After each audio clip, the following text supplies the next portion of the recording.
October 26, 2022. Well, I want to kind of hit a few things that have occurred recently. Um, One is we've heard a lot of talk from the Russians claiming that the Ukrainians plan to explode a dirty bomb on their territory. And then we've had a lot of pushback saying, well, that really means maybe the Russians are planning on exploding a dirty bomb and trying to blame it on the Ukrainians, or that it might be a cover for something else. So, at any rate, so I thought I'd well, first of all, what is a dirty bomb? Well, what basically we're talking about is taking some radioactive waste out of a reactor and then using put it together with some high explosives and detonating it and spraying this highly radioactive waste all over a region, over an area, making the area highly contaminated with all sorts of fission products from the reactor. Um, and by the way, the stuff in there is often a lot worse, really, than the stuff you get out of a nuclear explosion, because it tends to be longer half-life isotopes. So, but on the other hand, the area that would be covered is probably not all that big, and it begs the question: why would Ukraine want to explode something like that on their own territory? Well, the reason they might want to do it, if they're desperate, would be that the NATO and the U.S. would react, thinking blaming the Russians for it, and then maybe intervening with maybe a lot of air power and blowing a lot of Russian troops up, or something like that, or really increasing the support, or whatever else that we might want to do. After all, we just deployed a brigade combat team of the 101st Air Assault Division in in Romania, and I think there's other units that are in the northern areas, although they're relatively small in numbers, really compared to something of the magnitude of what we're talking about in Ukraine. But I think they're more of a show the flag type area to deter any attack on a NATO country. So, but at any rate, on the other hand, I guess if I can't think any real reason at all why the Russians would do it unless they just wanted to deny access to some area to Ukrainians. And after all, as far as the false flag idea on our side, after all, let's remember which side blew up the Nord Stream pipelines. I mean, for instance, Germany has said that they know who did it, but they're not going to say. It's a very sensitive piece of classified information. Well, considering how everybody in NATO and Europe are prepared to blame Russia for just about everything, I can't. If they knew it was Russia, I think they'd say it was Russia. So the fact they're not doing that probably indicates my previous video did have the right guess, but we'll leave that for what it is. By the way, if you like these videos, please give me a like. It helps the algorithm, and you can subscribe if you haven't already, and click the bell if you have subscribed to get notifications. Yeah, this is so. At any rate, that's kind of the story on that. One other possibility would be that there was some talk about the Russians deploying units to deal with radioactive contamination and those kind of preparations, which might be something you definitely want to deploy if you were thinking of using tactical nuclear weapons. Although, right now it doesn't look like that's an immediate offing. I mean, for the moment, I think Russia's focused on a massive mobilization of reserve forces, and so I think they're going conventional in a very big way instead, which should be better for world stability and peace. But may not peace, but at least preventing disaster. So, at any rate, that other development that's out there is kind of interesting. Is recently AOC was heckled with a crowd upset with the support for the aid to Ukraine, with a bunch of hecklers going, "AOC's got to go." After that, the squad and their friends, I think Tlaib led this effort, 30 of them put together a letter to the Biden administration that they should seek to open negotiations with Russia to end this conflict. But they were immediately put back by the Democrat leadership to they retreated with their tail between their legs. So, but it's kind of interesting that happened. So there was a little bit of wavering there on the part of the far left here, which, after all, generally speaking, seeing the far left being on the war party is kind of surprising. Of course, seeing me being the one to argue for negotiations is probably also novel also in this case. Um, if anybody knew my past, anyway. So at any rate, anyhow, so you know, getting on with the situation here, it does look like the from what I can see, there's a lot of propaganda suggesting the Russians are fleeing and things like that. It looks to me like really recently the gains of the Ukrainians are not really that much. I was just listening to a thing with Colonel McGregor, who's kind of a critic of our effort over there, which is kind of an interesting figure. And he seems to, based on his information, indicate that there really isn't any major retreats going on so far. In fact, so far it doesn't look like the Ukrainians are necessarily going to be able to retake Kherson yet. I'd raised that issue last time. It looks like they're still defending it. But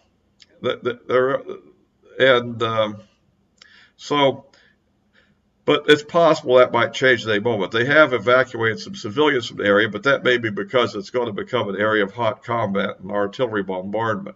It may be rather than just abandoning it, they may be engaged in a city-type battle, fighting house to house in a rearguard action. In other words, not trying to take a city, but trying to hold it and force the Ukrainian army to fight house to house. So that could be what's happening there. We'll wait and see what the developments are. Not much news happened on that. And so I guess that's kind of where we are. There is some concern, I guess, General Petraeus, if we remember from the Iraq War, has put out a feeler that the U.S. might try to get a coalition of the willing to send troops into Ukraine. And I guess the willing would be probably us and Poland and maybe Britain or Romania or something. At any rate, I doubt that Germany would be willing to do that, or France or any of those countries. I tend to think that won't happen. I mean, I would think that would need to have a vote of Congress to really do this. I mean, it could be done under the War Powers Act on an emergency basis, but I tend to think that wouldn't be very politically smart at this time for the Biden administration. So, but that is something that kind of got thrown out as a feeler. I don't think there's a lot of support for it.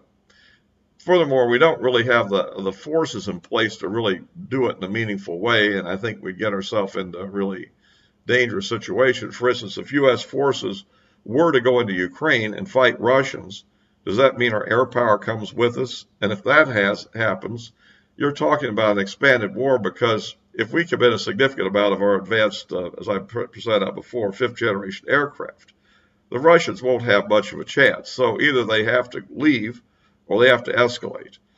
And given the threat that this poses to them, they probably would escalate. And I think that's where the nuclear issue comes in. And the nuclear weapons aren't going to be fired at Ukraine. They're going to be fired at Western Europe in that case. Not on a massive scale, not at cities per se, but at air bases particularly, and that may be other logistic hubs. And that would force us to presumably retaliate, and not good. That could go to very dangerous places very quickly. So anyhow, just kind of bring up that issue. So anyway, that's kind of the developments we've seen so far on Ukraine. Now, getting back to our own domestic election, which is a big issue also coming up, I did want to hit that while we're still in the video here. Things haven't changed much since my last comments about a week ago in a big picture. I mean, there have been some debates. I think so far it looks to me like that Fetterman didn't do that good against Oz in his debate. I haven't seen a lot on it yet at this time, just because I've been doing other things. But the fragmentary stuff I've seen on the internet seems to suggest that. I think DeSantis did very good in his gubernatorial debate. And and there's been some polls out. It looks like we're still going about in the same direction I saw before. And we're looking. There's one worrisome poll that came out in Wisconsin, right? That was taken right after the debate there, which was kind of a rigged debate, I understand. However, there's time to recover from that between then and the election. And a CNN poll coming out late in some of these debates, these battles. I mean, it's possible at this point that liberal news organizations may put out forced polls that disagree with the current trends in order to be supportive of the Democrats. I mean, we remember in the 2020 election, I think it was the Washington Post, some liberal organization came out with a poll saying that Biden was ahead of Trump by 17 points, where in fact it was a very close outcome. Let's put it that way, which became very controversial because of the various things that occurred, and we all know the election challenge debate. But at any rate, the official numbers came out within about much closer than that, like 1% or so. So they're fully possible to do. That's something to watch out for. On the other hand, I'm always nervous about discounting anybody's poll just because I don't like the result, because unless I have some basis for doing so anyhow.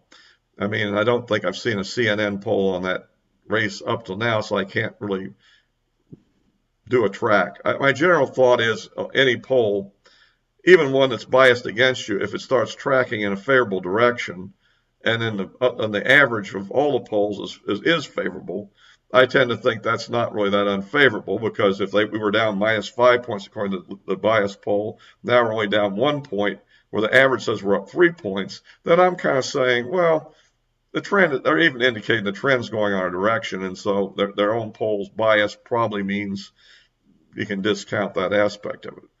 On the other hand, Trafalgar always seems to give us some of the best numbers, and one thinks maybe we ought to cut those back by a couple of percent before we take them to that serious. But they are a good polling organization, and they do reveal things that some of the other ones don't.